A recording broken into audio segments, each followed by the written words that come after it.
ನಮಸ್ಕಾರ ಎಲ್ರಿಗೂ. ನೀವು ನೋಡ್ತಾ ಇರೋದು ಒನ್ ಇಂಡಿಯಾ ಕನ್ನಡ. ನಾನು ಪ್ರತಿಮಾ. ವೀಕ್ಷಕರೇ, ಮಹಾತ್ಮ ಗಾಂಧಿ ನರೇಗಾ ಯೋಜನೆ ಹೆಸರು ಬದಲಾವಣೆ ಈ ವಿಚಾರದಲ್ಲೇ ಈಗ ದೇಶದಲ್ಲಿ ಒಂದು ರೀತಿ ಪರ ವಿರೋಧದ ಚರ್ಚೆಗಳಾಗ್ತಾ ಇದೆ. ಅಷ್ಟಕ್ಕೂ ಇಲ್ಲಿ ವಿರೋಧ ಆಗ್ತಾ ಇರೋದು ಯಾಕೆ, ಕೇಂದ್ರ ಸರ್ಕಾರದ ಈ ನಿರ್ಧಾರ ಯಾಕೆ, ಇದರ ಪರಿಣಾಮ ಏನು ಅನ್ನೋದಕ್ಕೆ ಸಂಬಂಧಪಟ್ಟ ಹಾಗೆ ಒಂದಷ್ಟು ವಿಷಯಗಳಿದೆ. ಆ ವಿಷಯಗಳನ್ನ ನಿಮಗೆ ತಿಳಿಸ್ತಾ ಹೋಗ್ತೀನಿ.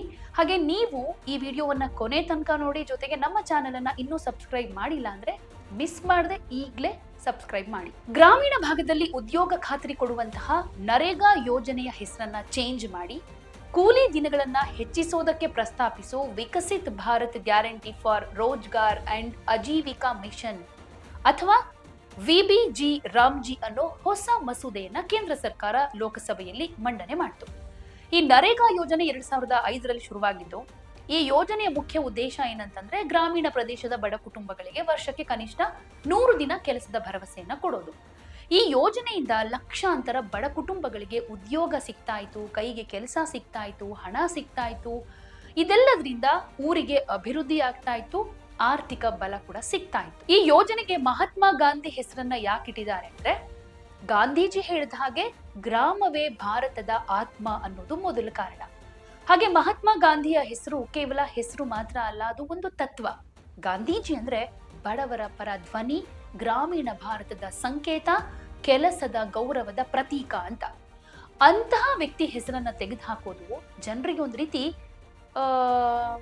ಎಮೋಷನಲಿ ಕನೆಕ್ಷನ್ ಇರುತ್ತೆ ಮಹಾತ್ಮ ಗಾಂಧಿ ಅನ್ನೋ ಹೆಸರಿಗೆ. ಅಂತ ಹೆಸರನ್ನ ಚೇಂಜ್ ಮಾಡ್ತಾರೆ ಅಂತಂದ್ರೆ ಜನರಿಗೆ ನೋವಾಗುತ್ತೆ ಅನ್ನೋದು ವಿರೋಧ ಪಕ್ಷಗಳ ವಾದ. ಇನ್ನೊಂದು ಕಾರಣ, ಇದು ರಾಜಕೀಯ ದ್ವೇಷದಿಂದ ತೆಗೆದುಕೊಂಡಿರೋ ನಿರ್ಧಾರ ಅನ್ನೋ ಆರೋಪ ಕೂಡ ಇದೆ. ವಿರೋಧ ಪಕ್ಷಗಳ ಪ್ರಕಾರ ಕಾಂಗ್ರೆಸ್ ತಂದಿರೋ ಯೋಜನೆಯನ್ನೋ ಕಾರಣಕ್ಕೆ ಈಗಿನ ಸರ್ಕಾರ ಅದನ್ನ ತೆಗೆದುಹಾಕೋದಕ್ಕೆ ಹೊರಟಿದೆ ಅಂತ. ಅಂದ್ರೆ ಯೋಜನೆಯ ಗುಣಮಟ್ಟಕ್ಕಿಂತ ರಾಜಕೀಯ ಲೆಕ್ಕಾಚಾರಕ್ಕೇನೆ ಹೆಚ್ಚು ಮಹತ್ವ ಕೊಡಲಾಗ್ತಾ ಇದೆ ಅನ್ನೋದು ವಿಪಕ್ಷಗಳ ಆರೋಪ. ಹಾಗೆ ಜನರ ಜೊತೆ ಭಾವನಾತ್ಮಕ ಸಂಪರ್ಕ ಕಡಿದು ಹೋಗುತ್ತೆ ಅನ್ನೋ ಆತಂಕ ಕೂಡ ಇದೆ. ಅಂದ್ರೆ ಇಲ್ಲಿ ಗ್ರಾಮೀಣ ಜನರಿಗೆ ಗಾಂಧಿ ನರೇಗಾ ಅನ್ನೋ ಹೆಸರು ಒಂದು ನಂಬಿಕೆಯಾಗಿದೆ. ಹೆಸರನ್ನ ಚೇಂಜ್ ಮಾಡ್ಬಿಟ್ರೆ ಜನರಿಗೆ ಒಂದು ರೀತಿ ಕನ್ಫ್ಯೂಷನ್ ಶುರುವಾಗಿ ಇದು ಹೊಸದ ಹಳೇದ ಅನ್ನೋ ರೀತಿಯಲ್ಲಿ ಅನುಮಾನ ಕ್ರಿಯೇಟ್ ಆಗುತ್ತೆ. ಜೊತೆಗೆ ಸರ್ಕಾರದ ಮೇಲಿನ ನಂಬಿಕೆ ಕೂಡ ಹೋಗಬಹುದು. ಸೊ ಈ ತರದ ಒಂದಷ್ಟು ಆರೋಪಗಳು ಕೂಡ ಇದೆ, ಆತಂಕಗಳು ಕೂಡ ಇದೆ. ಶಿವರಾಜ್ ಸಿಂಗ್ ಚೌಹಾಣ್ ಅವರು ಮಸೂದೆಯನ್ನ ಪ್ರಸ್ತಾಪ ಮಾಡ್ತಾ ಇದ್ದ ಹಾಗೆ ವಿಪಕ್ಷಗಳು ಗದ್ದಲ ಮಾಡಿದ್ವು. ಅಸ್ತಿತ್ವದಲ್ಲಿರೋ ಗ್ರಾಮೀಣ ಉದ್ಯೋಗ ಖಾತರಿ ಕಾಯ್ದೆಯನ್ನ ದುರ್ಬಲಗೊಳಿಸೋದಕ್ಕೆ ಸರ್ಕಾರ ಮುಂದಾಗಿದೆ. ಜೊತೆಗೆ ರಾಷ್ಟ್ರಪಿತ ಮಹಾತ್ಮ ಗಾಂಧಿ ಅವರ ಹೆಸರನ್ನ ಚೇಂಜ್ ಮಾಡ್ತಾ ಇರೋದು ಯಾಕೆ ಅನ್ನೋ ಪ್ರಶ್ನೆಗಳನ್ನ ಮಾಡ್ತಾ ಇದ್ದಾರೆ. ಇಲ್ಲಿ ಪ್ರಿಯಾಂಕಾ ಗಾಂಧಿ ಸೇರಿದ ಹಾಗೆ ಅನೇಕ ಸಂಸದರು ಇದ್ರ ಬಗ್ಗೆ ಮಾತನಾಡಿ, ಮಹಾತ್ಮ ಗಾಂಧಿ ರಾಷ್ಟ್ರೀಯ ಗ್ರಾಮೀಣ ಉದ್ಯೋಗ ಖಾತರಿ ಕಾಯ್ದೆ 2005ರ ಬದಲಿಗೆ ಹೊಸ ಗ್ರಾಮೀಣ ಉದ್ಯೋಗ ಕಾಯ್ದೆಯನ್ನ ಇಲ್ಲಿ ಪ್ರಸ್ತಾಪ ಮಾಡಿದೆ. ಪ್ರಸ್ತಾವಿಕ ಮಸೂದೆಯಲ್ಲಿ ಮಹಾತ್ಮ ಗಾಂಧಿ ಅವರ ಹೆಸರನ್ನ ತೆಗೆದು ಹಾಕಲಾಗಿದೆ. ಇದು ರಾಷ್ಟ್ರಪಿತ ಮಹಾತ್ಮ ಗಾಂಧಿಗೆ ಮಾಡಿರೋ ಅವಮಾನ ಅಂತ ಆರೋಪ ಮಾಡ್ತಾ ಇದ್ದಾರೆ. ಇನ್ನು ಹೊಸ ಮಸೂದೆಯಲ್ಲಿ ಏನಿದೆ ಅಂತ ನೋಡೋದಾದ್ರೆ, ಕೇಂದ್ರ ಸರ್ಕಾರ ನೀಡಿರೋ ಮಾಹಿತಿ ಪ್ರಕಾರ 2005ರಲ್ಲಿನ ಆಗಿನ UPA ಸರ್ಕಾರ ನರೇಗಾ ಯೋಜನೆಯನ್ನ ಶುರು ಮಾಡಿತು. ನರೇಗಾ ಅಂತ ಕರೆಯಲಾಗೋ ಈ ಯೋಜನೆ ಗ್ರಾಮೀಣ ಪ್ರದೇಶಗಳ ಜನರಿಗೆ 100 ದಿನಗಳ ಕೆಲಸವನ್ನ ಖಾತರಿಪಡಿಸಿತ್ತು. ಈ ಮೂಲಕ ಅವರಿಗೆ ಆರ್ಥಿಕ ಭದ್ರತೆ ನೀಡೋದಾಗಿತ್ತು. ಹೊಸ ಮಸೂದೆ ಯೋಜನೆಯ ಹೆಸರನ್ನ ಬದಲಿಸೋದ್ರ ಜೊತೆಗೆ ವರ್ಷದಲ್ಲಿ 100ರ ಬದಲಿಗೆ 125 ಕೂಲಿ ದಿನಗಳನ್ನ ಸೃಷ್ಟಿ ಮಾಡುತ್ತೆ. ಇನ್ನು ಹೊಸ ಮಸೂದೆ ವಿಕಸಿತ ಭಾರತ 2047ರ ರಾಷ್ಟ್ರೀಯ ದೃಷ್ಟಿಕೋನವನ್ನ ಇಟ್ಕೊಂಡಿದೆ. ಗ್ರಾಮೀಣ ಪ್ರದೇಶದಲ್ಲಿ ಸಾಮಾಜಿಕ ಹಾಗೆ ಆರ್ಥಿಕ ಬದಲಾವಣೆ ತರೋದಕ್ಕೆ ಕಾಯ್ದೆಯನ್ನ ಮತ್ತಷ್ಟು ಸ್ಟ್ರಾಂಗ್ ಮಾಡೋ ಅಗತ್ಯ ಇದೆ. ಈಗಿರುವ ನರೇಗಾ ಯೋಜನೆ ಜೀವನೋಪಾಯ ಭದ್ರತೆ ಕೊಟ್ರೆ, ಹೊಸ ಮಸೂದೆ ಗ್ರಾಮೀಣ ಭಾಗದ ಸಬಲೀಕರಣ, ಬೆಳವಣಿಗೆ, ಒಮ್ಮುಖ ಹಾಗೆ ಶುದ್ಧತ್ವದಂತಹ ವೈಶಿಷ್ಟ್ಯಗಳನ್ನ ಹೊಂದಿದೆ. ಗ್ರಾಮೀಣ ಭಾಗದಲ್ಲಿ ಮೂಲ ಸೌಕರ್ಯ ಜಾಸ್ತಿ ಮಾಡೋದಕ್ಕೆ ಹಾಗೆ ಸಮಗ್ರ ಅಭಿವೃದ್ಧಿಯ ಗುರಿಯನ್ನ ಇದರಲ್ಲಿ ಅಳವಡಿಸಲಾಗಿದೆ. ಹಾಗೆ ಈ ಹೊಸ ಮಸೂದೆಯಲ್ಲಿ ನೀರಿನ ಭದ್ರತೆ, ಪ್ರಮುಖ ಗ್ರಾಮೀಣ ಮೂಲ ಸೌಕರ್ಯಗಳ ಅಭಿವೃದ್ಧಿ, ಜೀವನೋಪಾಯಕ್ಕೆ ಸಂಬಂಧಪಟ್ಟ ಮೂಲ ಸೌಕರ್ಯಗಳ ಸೃಷ್ಟಿ, ಹಾಗೆ ಬಿತ್ತನೆ ಮತ್ತೆ ಕಟಾವು ವೇಳೆ ಕೃಷಿ ಕಾರ್ಮಿಕರ ಲಭ್ಯತೆಯನ್ನ ಖಚಿತಪಡಿಸಿಕೊಳ್ಳೋ ಗುರಿಯನ್ನ ಈ ಮಸೂದೆ ಒಳಗೊಂಡಿದೆ. ಇದರ ಜೊತೆಗೆ ಮಸೂದೆ ಗ್ರಾಮ ಪಂಚಾಯತ್ ಯೋಜನೆಗಳನ್ನ ಪ್ರಧಾನಮಂತ್ರಿ ಗತಿಶಕ್ತಿ ಯೋಜನೆಯೊಂದಿಗೆ ಸಂಯೋಜನೆ ಮಾಡುತ್ತೆ ಅಂತ ಕೇಂದ್ರ ಸರ್ಕಾರ ತಿಳಿಸಿದೆ. ಮಹಾತ್ಮ ಗಾಂಧಿ ರಾಷ್ಟ್ರೀಯ ಗ್ರಾಮೀಣ ಉದ್ಯೋಗ ಖಾತರಿ ಯೋಜನೆ ಹೆಸರು ಹಾಗೆ ಸ್ವರೂಪವನ್ನ ಬದಲಾಯಿಸೋದಕ್ಕೆ ಹೊರಟಿರೋ ಮೋದಿಯವರ ನೇತೃತ್ವದ ಕೇಂದ್ರ ಸರ್ಕಾರ ಬಡವರು ಹಾಗೆ ಮಹಾತ್ಮ ಗಾಂಧೀಜಿ ಬಗೆಗಿನ ತಮ್ಮ ದ್ವೇಷವನ್ನ ತಾವೇ ಬಯಲು ಮಾಡ್ಕೊಂಡಿದ್ದಾರೆ ಅಂತ ನಮ್ಮ ರಾಜ್ಯದ ಮುಖ್ಯಮಂತ್ರಿ ಸಿದ್ದರಾಮಯ್ಯನವರು ಕೂಡ ಟೀಕೆ ಮಾಡಿದ್ದಾಯ್ತು. ಕೇಂದ್ರ ಸರ್ಕಾರವೇ ಸಂಪೂರ್ಣ ವೆಚ್ಚವನ್ನ ಭರಿಸೋ ನರೇಗಾ ಯೋಜನೆಯ ಸ್ವರೂಪವನ್ನೇ ಚೇಂಜ್ ಮಾಡಿರೋ ಎನ್ಡಿಎ ಸರ್ಕಾರ ಯೋಜನೆಯ 40% ವೆಚ್ಚವನ್ನ ರಾಜ್ಯ ಸರ್ಕಾರಗಳ ತಲೆಗೆ ಕಟ್ತಾ ಇರೋದು ಪ್ರಧಾನಿ ನರೇಂದ್ರ ಮೋದಿ ಅವರು ಅಧಿಕಾರಕ್ಕೆ ಬಂದ ದಿನದಿಂದ ಅನುಸರಿಸಿಕೊಂಡು ಬರ್ತಾ ಇರೋ ಒಕ್ಕೂಟ ವಿರೋಧಿ ಧೋರಣೆಗೆ ಸಾಕ್ಷಿ ಅಂತ ಹೇಳಿದ್ದಾರೆ. ಈ ನಡೆಯಿಂದ ಬಡವರು ಕೆಲಸ ಹುಡ್ಕೊಂಡು ವಲಸೆ ಹೋಗೋದು ಹೆಚ್ಚಾಗುತ್ತೆ. ಯಾಕಂದ್ರೆ ಪ್ರಸ್ತಾಪಿತ ರೂಪದಲ್ಲಿ ಸ್ವಂತ ಸ್ಥಳದಲ್ಲಿ ಉದ್ಯೋಗ ಖಾತರಿ ಇಲ್ಲ. ಜೀವನ ನಿರ್ವಹಣೆಗಾಗಿ ಕುಟುಂಬಗಳು ದೂರದ ಪ್ರದೇಶಗಳಿಗೆ ಪ್ರಯಾಣ ಮಾಡಬೇಕಾಗುತ್ತೆ. ಗ್ರಾಮ ಸ್ವರಾಜ್ಯದ ಕನಸನ್ನ ಬಿತ್ತಿ ಹೋಗಿದ್ದ ಮಹಾತ್ಮ ಗಾಂಧೀಜಿಯವರ ಹೆಸರನ್ನ ಈ ಯೋಜನೆಗೆ ಇಟ್ಟಿರೋದು ಅರ್ಥಪೂರ್ಣವಾದ ನಿರ್ಧಾರ ಆಗಿತ್ತು. ವಿದೇಶದಲ್ಲಿ ಸುತ್ತಾಡುವಾಗ ಗಾಂಧಿ ಭಜನೆ ಮಾಡುವಂತ ಪ್ರಧಾನಿ ಮೋದಿಯವರು ದೇಶದಲ್ಲಿ ಮಾತ್ರ ಗಾಂಧೀಜಿ ಹೆಸರನ್ನ ಅಳಿಸಿ ಹಾಕೋ ಹುನ್ನಾರಗಳನ್ನ ಮಾಡ್ತಾನೆ ಇದ್ದಾರೆ. ಗಾಂಧೀಜಿಯವರ ಹಂತಕ ಗೋಡ್ಸೆಯನ್ನ ಬೆರೆಸೋದಕ್ಕೆ ಹೊರಟಿರೋ ಪರಿವಾರದಿಂದ ಇದಕ್ಕಿಂತ ಬೇರೆದನ್ನ ಹೇಗೆ ನಿರೀಕ್ಷೆ ಮಾಡೋದಕ್ಕೆ ಸಾಧ್ಯ ಅಂತ ಕೇಳಿದ್ದಾರೆ. ಹಿಂದಿನ ಸರ್ಕಾರಗಳಿಂದ ಶುರುವಾದ 25ಕ್ಕೂ ಹೆಚ್ಚು ಪ್ರಮುಖ ಕಾರ್ಯಕ್ರಮಗಳನ್ನ ಈಗಿನ ಸರ್ಕಾರ ಕೇವಲ ಹೆಸರು ಬದಲಾಯಿಸಿದೆ ಅಥವಾ ಮರು ಪ್ಯಾಕೇಜ್ ಮಾಡಿದೆ. ನಿರ್ಮಲ ಭಾರತ್ ಅಭಿಯಾನವನ್ನ ಸ್ವಚ್ಛ ಭಾರತ್ ಮಿಷನ್ ಅಂತ ಮರುನಾಮಕರಣ ಮಾಡಿದ್ರು. Basic savings bank deposit account ಯೋಜನೆಯನ್ನ ಪ್ರಧಾನ ಮಂತ್ರಿ ಜನ್ಧನ್ ಯೋಜನಾ ಅಂತ ಮರು ಬ್ರ್ಯಾಂಡ್ ಮಾಡಿದ್ರು. ಹಾಗೆ ರಾಜೀವ್ ಗ್ರಾಮೀಣ ವಿದ್ಯುದೀಕರಣ ಯೋಜನೆಯನ್ನ ದೀನ್ ದಯಾಳ್ ಉಪಾಧ್ಯಾಯ ಗ್ರಾಮ ಜ್ಯೋತಿ ಯೋಜನೆಗೆ ಸೇರಿಸಲಾಯಿತು. ಜವಾಹರ್ಲಾಲ್ ನೆಹರು ರಾಷ್ಟ್ರೀಯ ನಗರ ನವೀಕರಣ ಮಿಷನ್ ಅಂದ್ರೆ JNNURM ಅನ್ನ Atal mission for rejuvenation and formation ಅಂತ ಪರಿವರ್ತನೆ ಮಾಡಲಾಯಿತು. ಹೀಗೆ ಹೇಳ್ತಾ ಹೋದ್ರೆ ದೊಡ್ಡ ಪಟ್ಟಿನೇ ಇದೆ ಅನ್ನೋ ರೀತಿಯಲ್ಲಿ ಹೇಳ್ತಾ ಒಂದಷ್ಟು ವಾಗ್ದಾಳಿಯನ್ನ ನಡೆಸಿದ್ರು. ಪ್ರಸ್ತುತ ಹೊಸ ಕಾಯ್ದೆಯಲ್ಲಿರೋ ವ್ಯತ್ಯಾಸಗಳನ್ನ ನೋಡೋದಾದ್ರೆ ಇಲ್ಲಿ ಕೆಲಸದ ಹಕ್ಕು ಇಲ್ಲ ಅನ್ನುವಂಥದ್ದು.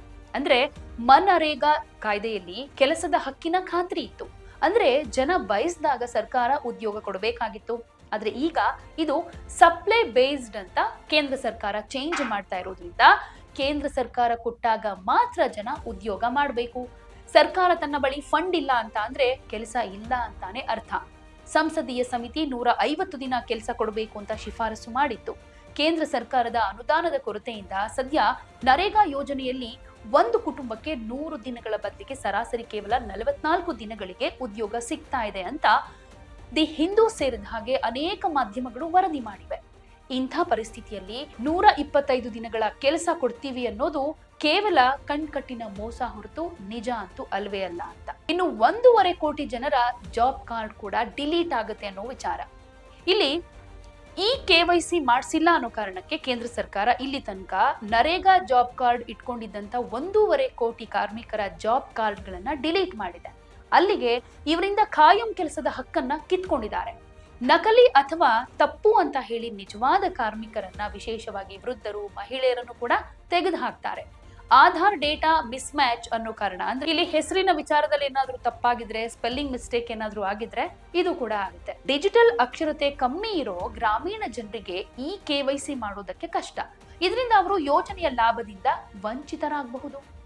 ಅನುದಾನದಲ್ಲೂ ಕೂಡ ಕಡಿತ ಅನ್ನೋ ವಿಚಾರ ಅಂದ್ರೆ ಇಲ್ಲಿ ಕೇಂದ್ರ ಸರ್ಕಾರ ನರೇಗಾ ಯೋಜನೆಗೆ ಅನುದಾನವನ್ನ ಹೆಚ್ಚು ಮಾಡೋದು ಬದಲು ಕಮ್ಮಿ ಮಾಡ್ತಾ ಬರ್ತಿದೆ. ಕಳೆದ 2 ವರ್ಷ ಕೇವಲ 86,000 ಕೋಟಿ ರೂಪಾಯಿಗಳನ್ನ ಬಜೆಟ್ ನಲ್ಲಿ ಘೋಷಣೆ ಮಾಡಿದ್ದು. ಅದರಲ್ಲೂ ಪೂರ್ಣ ಪ್ರಮಾಣದಲ್ಲಿ ಬಿಡುಗಡೆ ಮಾಡಿಲ್ಲ. ಕೇಂದ್ರ 9,700 ಕೋಟಿ ಬಾಕಿ ಉಳಿಸ್ಕೊಂಡಿದೆ ಅನ್ನೋದು ರಾಜ್ಯಗಳು ಮಾಡ್ತಾ ಇರೋ ಆರೋಪ. ಪಶ್ಚಿಮ ಬಂಗಾಳ ಸರ್ಕಾರಕ್ಕೆ 7,000 ಕೋಟಿ ರೂಪಾಯಿ ಬಿಡುಗಡೆ ಮಾಡಿಲ್ಲ ಅಂತ ಕಳೆದ 2 ವರ್ಷಗಳಿಂದ ಅಲ್ಲಿನ ಮುಖ್ಯಮಂತ್ರಿ ಮಮತಾ ಬ್ಯಾನರ್ಜಿ ಅವರು ಆರೋಪ ಮಾಡಿ ಹೋರಾಟ ಕೂಡ ಮಾಡಿದ್ದಾರೆ. ಕೊನೆಗೆ ಸುಪ್ರೀಂ ಕೋರ್ಟ್ ಮಧ್ಯಪ್ರವೇಶ ಮಾಡಿ ಹಣ ಬಿಡುಗಡೆ ಮಾಡಲೇಬೇಕು ಅಂತ ಕೇಂದ್ರ ಸರ್ಕಾರಕ್ಕೆ ತಾಕೀತು ಮಾಡಿದೆ. ಸೊ ಇಂಥ ಸಿಚುವೇಶನ್ ನಲ್ಲಿ ಇನ್ನು ಮುಂದಕ್ಕೆ ಕೇಂದ್ರ ಸರ್ಕಾರ ತಿದ್ದುಪಡಿ ತರ್ತಾ ಇರೋದ್ರಿಂದ ಹಣ ಬಿಡುಗಡೆ ಮಾಡದೇ ಇರೋ ಹಕ್ಕು ತನ್ನಲ್ಲೇ ಉಳಿಸ್ಕೊಂಡು ರಾಜ್ಯಗಳು ತನ್ನ ಮುಂದೆ ಅಂಗಲಾಚಬೇಕು ಅನ್ನೋ ರೀತಿಯಲ್ಲಿ ಮಾಡೋ ಹುನ್ನಾರ ಇದೆ ಅನ್ನೋ ಆರೋಪ ಇದೆ. ವಿಪಕ್ಷಗಳು ಆಡಳಿತದಲ್ಲಿರೋ ರಾಜ್ಯಗಳ ಪರಿಸ್ಥಿತಿ ಅಂತೂ ಇನ್ನೂ ಶೋಚನೀಯವಾಗುತ್ತೆ. ಇದು ಒಕ್ಕೂಟ ವ್ಯವಸ್ಥೆಗೆ ಹೊಡೆತ ಕೊಡುತ್ತೆ ಅನ್ನುವಂತೆ ಅನೇಕ ರಾಜ್ಯಗಳು ಆರೋಪವನ್ನ ಮಾಡ್ತಾ ಇದೆ. ಇನ್ನು ಗ್ರಾಮ ಪಂಚಾಯಿತಿಗಳ ಅಧಿಕಾರ ಕೂಡ ಮೊಟಕಾಗುತ್ತೆ ಅಂತ. ಸದ್ಯ ನರೇಗಾ ಕೆಲಸಗಳನ್ನ ಗ್ರಾಮ ಪಂಚಾಯಿತಿ ನಿರ್ಧಾರ ಮಾಡ್ತಾ ಇತ್ತು. ಇನ್ನು ಮುಂದೆ ಕೇಂದ್ರ ಸರ್ಕಾರ ಹೇಳಿದ್ದು ಮಾತ್ರ ಮಾಡಬೇಕಾಗಿದೆ. ಅನುದಾನ, ಸಮಯ ಎಲ್ಲವನ್ನೂ ಕೇಂದ್ರ ಸರ್ಕಾರ ಡಿಸೈಡ್ ಮಾಡುತ್ತೆ. ಹೀಗಾಗಿ ರಾಜ್ಯಗಳು ಹಾಗೆ ಸ್ಥಳೀಯ ಸಂಸ್ಥೆಗಳು ತಮ್ಮ ಸ್ವಾಯತ್ತತೆಯನ್ನ ಕಳೆದುಕೊಳ್ಳುತ್ತವೆ. ಹಾಗೆ ರಾಜ್ಯಗಳಿಗೆ ಹೆಚ್ಚಿನ ಆರ್ಥಿಕ ಹೊರೆಯಾಗುತ್ತೆ ಅನ್ನೋದು ಇದು ಕೇಂದ್ರ ಸರ್ಕಾರದ ಯೋಜನೆಯಾಗಿರೋದ್ರಿಂದ ಇಲ್ಲಿ ತನಕ ಹೆಚ್ಚಿನ ಹಣಕಾಸನ್ನ ಕೇಂದ್ರ ಸರ್ಕಾರವೇ ಪೂರೈಕೆ ಮಾಡ್ತಾ ಇತ್ತು. ಆ ಕುಶಲ ವರ್ಕ್ಗಳಲ್ಲಿ 100% ಕೇಂದ್ರ ಸರ್ಕಾರವೇ ಭರಿಸಬೇಕಾಗಿತ್ತು. ಯಂತ್ರಗಳು ಸೇರಿದ ಹಾಗೆ ಕೆಲವು ಕಡೆ ಮಾತ್ರ ರಾಜ್ಯಗಳು ಸುಮಾರು 10% ನಷ್ಟು ಹಣ ಖರ್ಚು ಮಾಡ್ತಾ ಇದ್ವು.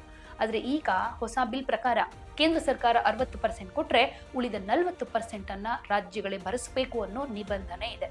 ಈಗಾಗಲೇ GST ಕಾರಣಕ್ಕೆ ರಾಜ್ಯಗಳು ನಮ್ಮ ಬಳಿ ಹಣ ಇಲ್ಲ ಅಂತ ಹೇಳ್ತಾ ಇರುವಾಗ ಮತ್ತೆ ರಾಜ್ಯಗಳ ಮೇಲೇನೆ ಹೆಚ್ಚಿನ ಹೊರೆ ಹೊರಿಸೋದಕ್ಕೆ ಕೇಂದ್ರ ಸರ್ಕಾರ ಮುಂದಾಗಿದೆ ಅನ್ನೋ ಆರೋಪ ಕೂಡ ಕೇಳಿ ಬರ್ತಾ ಇದೆ. ಇನ್ನು ಕೃಷಿ ಅವಧಿಯಲ್ಲಿ ಕೆಲಸ ನಿಲ್ಲಿಸೋ ಪ್ರಸ್ತಾವ ಅಂತ ಬಂದ್ರೆ ಇಲ್ಲಿ ಕೃಷಿ ಮಾಡೋ 2 ತಿಂಗಳು ಉದ್ಯೋಗ ಖಾತ್ರಿ ನೀಡೋದಿಲ್ಲ ಅಂತ ಕೇಂದ್ರ ಸರ್ಕಾರ ಹೇಳ್ತಾ ಇದೆ. ಈ ಮೂಲಕ ಕಾರ್ಮಿಕ ಉದ್ಯೋಗದ ಹಕ್ಕುಗಳನ್ನ ಕಿತ್ಕೊಳ್ತಾ ಇದೆ. ಯಾವುದು ಕೃಷಿ ಸೀಸನ್ ಯಾವುದು ಅಲ್ಲ ಅಂತ ಕೇಂದ್ರ ಸರ್ಕಾರ ನಿರ್ಧಾರ ಮಾಡುತ್ತೆ. ಹಾಗೆ ಇಲ್ಲಿ ಗಾಂಧಿಯ ಹೆಸರನ್ನ ತೆಗೆದು ಹಾಕ್ತಾ ಇರೋದು ಕೂಡ ಹೆಚ್ಚು ಆಕ್ರೋಶ ವ್ಯಕ್ತವಾಗ್ತಾ ಇರೋದು. ಇಡೀ ವಿಶ್ವವೇ ಗೌರವಿಸುವಂತಹ ಮಹಾತ್ಮ ಗಾಂಧಿಯನ್ನ ಕಂಡ್ರೆ ಈ ಕೇಂದ್ರ ಸರ್ಕಾರಕ್ಕೆ ಇಷ್ಟೊಂದು ಕೋಪ ಯಾಕೆ? ಈ ನರೇಗಾ ಯೋಜನೆ ತಂದಿದ್ದು ಹಿಂದಿನ UPA ಸರ್ಕಾರ. ಅದನ್ನ ಅಳಿಸಿ ತಾನೇ ಕ್ರೆಡಿಟ್ ತೆಗೆದುಕೊಳ್ಳೋ ಹಂಬಲ ಮೋದಿ ಅವರಿಗೆ ಯಾಕೆ ಅಂತ ಪ್ರಶ್ನೆ ಮಾಡ್ತಿದ್ದಾರೆ. ಹಾಗೆ ಜನ ತಿರುಗಿ ಬೀಳಬಾರದು ಅಂತ ಧಾರ್ಮಿಕ ಲೇಪನ ಹಚ್ಚೋ ಕುತಂತ್ರ ಇದು ಅಂತಾನು ಹೇಳ್ತಿದ್ದಾರೆ. ಯಾಕಂದ್ರೆ ಇಲ್ಲಿ ರಾಮ್ಜಿ ಅಂತ ಕರೆದು ಜನರನ್ನ ಸೆಳೆಯೋ ಪ್ರಯತ್ನ ಮಾಡ್ತಾ ಇದ್ದಾರೆ ಅಂತ. ತನ್ನ ಜೀವಮಾನ ಇಡೀ ಒಬ್ಬ ನಿಷ್ಠಾವಂತ ಹಿಂದುವಾಗಿ ಬದುಕಿದ ರಾಮ್ ರಹೀಂ ಅಂತ ಹೇಳ್ಕೊಂಡು ಸಾಯುವಾಗ್ಲೂ ಹೇ ರಾಮ್ ಅಂತ ಹೇಳ್ತಾ ಕೊನೆಯುಸಿರೆಳೆದ ಗಾಂಧಿಯನ್ನ ಈ ಪರಿ ದ್ವೇಷ ಮಾಡೋದು ಸರಿನಾ ಅಂತ ಪ್ರಶ್ನೆ ಮಾಡ್ತಿದ್ದಾರೆ. ರಾಜ್ಯಗಳ ಮೇಲೆ ಆರ್ಥಿಕ ಹೊರೆಯಾಗುತ್ತೆ ಅಂತ ಆಗ್ಲೇ ಹೇಳಿದ್ವಿ. ಇಲ್ಲಿ NDA ಮಿತ್ರ ಪಕ್ಷಗಳೇ ಇದಕ್ಕೆ ಒಂದು ರೀತಿ ವಿರೋಧ ವ್ಯಕ್ತಪಡಿಸ್ತಾ ಇವೆ. ಹೊಸ ರಾಮ್ಜಿ ಮಸೂದೆ ಪ್ರಕಾರ ಯೋಜನೆಯ ಹಣಕಾಸಿನ ಸ್ವರೂಪದಲ್ಲಿ ಒಂದಷ್ಟು ಚೇಂಜಸ್ ಇದೆ. ಹಳೆ ಪದ್ಧತಿಯಲ್ಲಿ ಕಾರ್ಮಿಕರಿಗೆ ಕೊಡೋ ಕೂಲಿಯ 100% ಹಣವನ್ನ ಕೇಂದ್ರ ಸರ್ಕಾರ ಕೊಡ್ತಾ ಇತ್ತು. ಈಗ ಹೊಸ ಪದ್ಧತಿಯಲ್ಲಿ ರಾಜ್ಯಗಳು ಕೂಡ 40% ಭರಿಸಬೇಕು ಅಂತಂದ್ರೆ ಇಲ್ಲಿ ಒಂದಷ್ಟು ಕಷ್ಟ ಆಗುತ್ತೆ ಅಂತ NDA ಇರುವಂತಹ ಕೆಲವು ಕಡೆನೆ ಅಂದ್ರೆ ಮಿತ್ರ ಪಕ್ಷಗಳೇ ಇದಕ್ಕೆ ವಿರೋಧವನ್ನ ವ್ಯಕ್ತಪಡಿಸ್ತಾ ಇವೆ. ಕೇಂದ್ರದ ಈ ನಿರ್ಧಾರಕ್ಕೆ ಆಂಧ್ರ ಪ್ರದೇಶದ ಆಡಳಿತಾರೂಢ TDP ಸೇರಿದ ಹಾಗೆ ಅನೇಕ ಪಕ್ಷಗಳು ವಿರೋಧ ಮಾಡ್ತಾ ಇವೆ. ಇದು ರಾಜ್ಯಗಳ ಬಜೆಟ್ ಮೇಲೂ ಕೂಡ ತೀವ್ರ ಹೊರೆ ಉಂಟು ಮಾಡುತ್ತೆ ಅಂತ ವಾದ ಮಾಡ್ತಾ ಇದ್ದಾರೆ. ಈಶಾನ್ಯ ಹಿಮಾಲಯನ್ ರಾಜ್ಯಗಳಿಗೆ 90:10 ಅನುಪಾತ ಇದ್ರೆ ಕೇಂದ್ರಾಡಳಿತ ಪ್ರದೇಶಗಳಿಗೆ ಕೇಂದ್ರವೇ ಸಂಪೂರ್ಣ ಹಣ ಕೊಡುತ್ತೆ. ಅಂದಾಜಿನ ಪ್ರಕಾರ ವಾರ್ಷಿಕವಾಗಿ 1.51 ಲಕ್ಷ ಕೋಟಿ ರೂಪಾಯಿ ವೆಚ್ಚದಲ್ಲಿ ಮೋದಿ ಸರ್ಕಾರ ಇನ್ಮುಂದೆ ಕೇವಲ 95,692 ಕೋಟಿ ರೂಪಾಯಿಗಳನ್ನ ಮಾತ್ರ ಭರಿಸುತ್ತೆ ಅನ್ನೋದು. ಇಲ್ಲಿ ಸರ್ಕಾರದ ಸ್ಪಷ್ಟನೆ ಯಾವ ರೀತಿಯಾಗಿದೆ ಅಂದ್ರೆ ವಿಪಕ್ಷಗಳ ವಿರೋಧದ ಮಧ್ಯೆ ಕೂಡ ಸರ್ಕಾರಿ ಮೂಲಗಳು ರಾಮ್ಜಿ ಮಸೂದೆ ವಿಕಸಿತ್ ಭಾರತ್ 2047ರ ದೂರದೃಷ್ಟಿಗೆ ಅನುಗುಣವಾಗಿದೆ. ಬೇಡಿಕೆ ಆಧಾರಿತ ಮಾದರಿಯಿಂದ ನಿರ್ದಿಷ್ಟ ಅನುದಾನ ಮಾದರಿಗೆ ಬದಲಾಗ್ತಾ ಇರುವುದು ಆರ್ಥಿಕ ಶಿಸ್ತಿನ ಕ್ರಮ ಅಂತ ಸಮರ್ಥನೆ ಮಾಡ್ಕೊಳ್ತಾ ಇದೆ. ಇಲ್ಲಿ ಕೇಂದ್ರ ಸರ್ಕಾರದ ಅಭಿಪ್ರಾಯದಲ್ಲಿ ಒಂದು ಸರ್ಕಾರಿ ಯೋಜನೆ ಯಾವುದೇ ಒಬ್ಬ ನಾಯಕನ ಹೆಸರಿಗೆ ಸೀಮಿತ ಆಗಬಾರ್ದು ಅನ್ನೋದು. ಇಲ್ಲಿ ಹೆಸರು ಚೇಂಜ್ ಮಾಡಿದ್ರೆ ಏನ್ ಪರಿಣಾಮ ಅಂದ್ರೆ ಕಾನೂನಾತ್ಮಕವಾಗಿ ನೋಡಿದ್ರೆ ಹೆಸರು ಚೇಂಜ್ ಮಾಡಿದ್ರೆ ಯೋಜನೆ ಹಾಗೆ ಕಂಟಿನ್ಯೂ ಮಾಡಬಹುದು. ಆದ್ರೆ ಸಾಮಾಜಿಕವಾಗಿ ಮತ್ತೆ ರಾಜಕೀಯವಾಗಿ ಪರಿಣಾಮ ದೊಡ್ಡದಾಗಿರುತ್ತೆ. ಅದರಲ್ಲಿ ಗ್ರಾಮೀಣ ಜನರಲ್ಲಿ ಒಂದ್ ರೀತಿ ಕನ್ಫ್ಯೂಷನ್ ಶುರುವಾಗುತ್ತೆ. ಬಹಳ ಜನರಿಗೆ ಹೊಸ ಹೆಸರು ಏನು ಅನ್ನೋದು ಗೊತ್ತಾಗೋದಿಲ್ಲ. ಅರ್ಜಿ ಹಾಕೋದು ಒಂದಷ್ಟು ಕಷ್ಟ ಆಗಬಹುದು. ಇನ್ನು ಹಳೆ ಕೆಲಸ ಹಾಗೆ ಮುಂದುವರಿಯುತ್ತಾ ಅನ್ನೋ ಪ್ರಶ್ನೆಗಳು ಕೂಡ ಇಲ್ಲಿ ಕ್ರಿಯೇಟ್ ಆಗುತ್ತೆ. ಹಾಗೆ ಗಾಂಧೀಜಿ ತತ್ವದ ಮೌಲ್ಯವನ್ನ ಕುಗ್ಗುವ ಭಾವನೆ ಇಟ್ಕೊಂಡಿದೆ ಅನ್ನೋದು ಕೂಡ ಇಲ್ಲಿ ಕಾಣಿಸುತ್ತೆ. ಗಾಂಧಿ ಹೆಸರನ್ನ ತೆಗೆದು ಹಾಕಿದ್ರೆ ಜನರಿಗೆ ಗಾಂಧೀಜಿಯನ್ನ ಮರ್ತಂತಾಗುತ್ತಾ, ಅವರ ತತ್ವಗಳಿಗೆ ಬೆಲೆ ಇಲ್ವಾ ಅನ್ನೋ ಭಾವನೆ ಕೂಡ ಮೂಡುತ್ತೆ. ನರೇಗಾ ಯೋಜನೆ ಕೇವಲ ಒಂದು ಯೋಜನೆ ಮಾತ್ರ ಅಲ್ಲ, ಅದು ಬಡವರ ಜೀವನದ ಆಧಾರ. ಹೆಸರಿರ್ಲಿ ಅಥವಾ ಅದನ್ನ ಚೇಂಜ್ ಮಾಡ್ಲಿ, ಜನರಿಗೆ ಕೆಲಸ ಸಿಗ್ಬೇಕು, ಹಣ ಸಮಯಕ್ಕೆ ಬರಬೇಕು, ಯೋಜನೆ ಬಲಿಷ್ಠವಾಗಿರಬೇಕು ಅನ್ನೋದೇ ಮುಖ್ಯವಾಗುತ್ತೆ. ಇಲ್ಲಿ ರಾಜಕೀಯಕ್ಕಿಂತ ಜನರ ಬದುಕು ಕೂಡ ಮುಖ್ಯ. ಇದನ್ನ ಎಲ್ಲಾ ಪಕ್ಷಗಳು ಅರ್ಥ ಮಾಡ್ಕೊಳ್ಬೇಕಾಗತ್ತೆ. ಆದ್ರೆ ಇಲ್ಲಿ ಮಹಾತ್ಮ ಗಾಂಧೀಜಿ ಅನ್ನೋ ಹೆಸರನ್ನ ತೆಗಿತಾ ಇದ್ದಾರೆ ಅಂದ್ರೆ ಇದು ಗಾಂಧಿ ಮೇಲಿನ ದ್ವೇಷ ಮೋದಿ ಸರ್ಕಾರಕ್ಕೆ ಅನ್ನೋ ರೀತಿಯಲ್ಲೇ ಬಿಂಬಿತವಾಗ್ತಾ ಇದೆ. ಆದ್ರೆ ಸರ್ಕಾರ ಯಾವ ರೀತಿ ಸಮರ್ಥನೆಯನ್ನ ಕೊಡ್ತಾ ಇದೆ ನೋಡ್ಕೊಂಡು ಬರ್ತಾ ಇದೀವಿ. ಆರ್ಥಿಕ ಶಿಸ್ತನ್ನ ಇಲ್ಲಿ ಫಾಲೋ ಮಾಡಬೇಕು, ಒಂದಷ್ಟು ಹೊಸ ರೂಲ್ಸ್ ಇಲ್ಲಿ ಬರಬೇಕು ಅನ್ನೋದಾದ್ರೆ ಯೋಜನೆ ಇನ್ನಷ್ಟು ಬಲಪಡಿಸಬೇಕು ಅನ್ನುವಂತ ಕಾರಣಗಳನ್ನ ಕೊಡ್ತಾ ಇದ್ರು ಕೂಡ ವಿಪಕ್ಷ ಮಾತ್ರ ಇದನ್ನ ತುಂಬಾ ಟೀಕೆ ಮಾಡ್ತಾ ಇದೆ. ಸೊ ಕಾದು ನೋಡೋಣ ಮುಂದಿನ ದಿನಗಳಲ್ಲಿ ಈ ವಿಚಾರದಲ್ಲಿ ಏನಾದ್ರೂ ಬೇರೆ ಬೆಳವಣಿಗೆಗಳಾಗುತ್ತಾ, ಬದಲಾವಣೆಗಳಾಗುತ್ತಾ ಅಂತ. ನಿಮಗೆ ಈ ವಿಚಾರಕ್ಕೆ ಸಂಬಂಧಪಟ್ಟ ಹಾಗೆ ಅಂದ್ರೆ ಈ ಯೋಜನೆಗೆ ಮಹಾತ್ಮ ಗಾಂಧಿ ಹೆಸರನ್ನ ತೆಗಿತಾ ಇರೋದು ಸೂಕ್ತ ಅಂತ ಅನ್ಸುತ್ತಾ, ತೆಗಿಬಾರ್ದಿತ್ತು ಅಂತ ಅನ್ಸುತ್ತಾ, ಅಥವಾ ಇದಕ್ಕೇನ್ ಕಾರಣ ಅಂತ ನಿಮಗನ್ಸುತ್ತೆ? ನಿಮ್ಮ ಅಭಿಪ್ರಾಯವನ್ನ ಕಾಮೆಂಟ್ ಮೂಲಕ ತಿಳಿಸಿ.